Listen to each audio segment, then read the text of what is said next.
Welcome to Academic Gurus Tutoring Thursday, where we answer all of your high school, college, and university questions. If you would like your question to be featured on next week's Tutoring Thursday, please submit your questions to questions@academicgurusinc.com. Don't forget to subscribe so you can stay current with all of our new videos. Today I'll be solving a linear relation question that was posed by Teen Wolf Girl, and the question reads, Martin has a gift card to a coffee shop.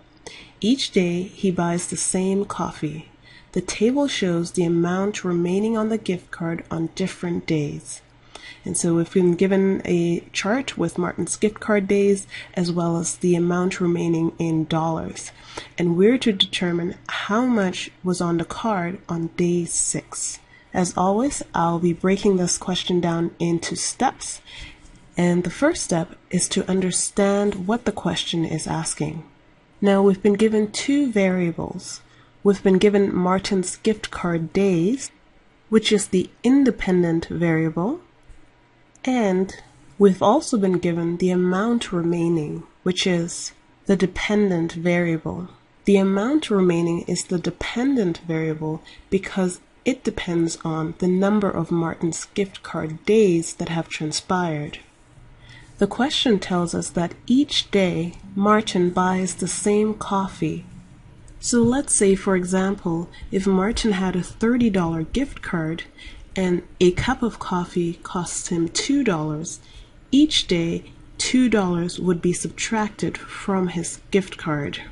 Therefore, this makes the remaining amount the dependent variable, y, and Martin's gift card days the independent variable, x. If we were to plot this relationship on a graph, it would look something like this, where the dependent variable y, or the amount remaining, is measured along the y-axis, and the independent variable x, or Martin's gift card days, is measured along the x-axis. So we can clearly see here that this is a linear relation. In a previous session, we discussed that a linear relation can be represented by the equation y equals mx plus b, where m is the slope, which measures the change in the y values with respect to the change in the x values. So let's decide that the fourth gift card day and the amount remaining of $18.20 is our first point, and we'll select it on the graph here. And we'll decide that in the fifth card day, with its corresponding amount remaining of $15.25, is our second point.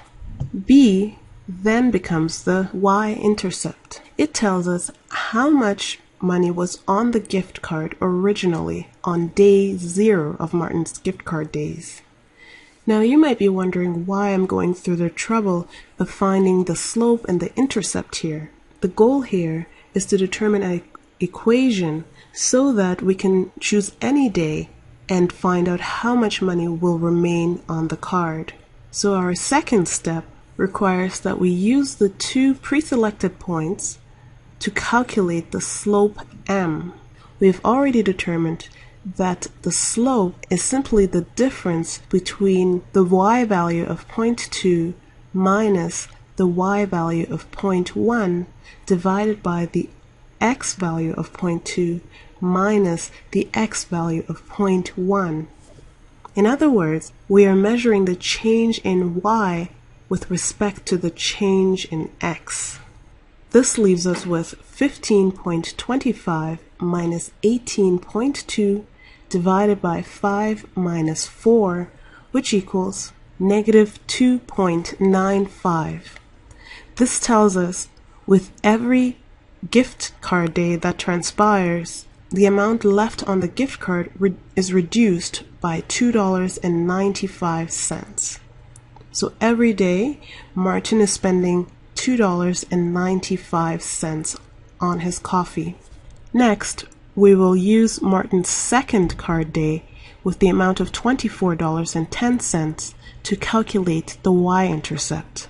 Since we just calculated the slope, and we know that the slope is negative 2.95, the linear equation is now y equals negative 2.95x plus b, and b, the y-intercept, is what we are trying to determine.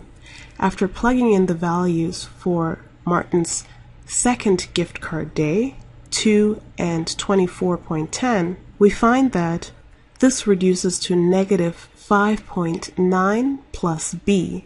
Since we're only interested in solving for b, we have to add 5.9 to both sides of the equation in order to remove the negative 5.9 that is in front of the b. This then cancels out the negative 5.9 in front of the b. And this leaves us with b equals 30. So originally, Martin's gift card had $30 on it. Now that we know what the slope is and what the y-intercept is, the next step requires that we combine the components and determine the amount remaining on day 6, our original goal. So here we have our new equation, where our slope is negative 2.95 and our y-intercept is 30. We will use y6 to represent the amount of money remaining on the gift card after the 6th day, and we will replace x with 6 to reflect the fact that we are dealing with the 6th day. And after multiplying negative 2.95 by 6 and adding 30, we find that the amount remaining is $12.30. So there you are, Team Wolf Girl. I hope you found this helpful.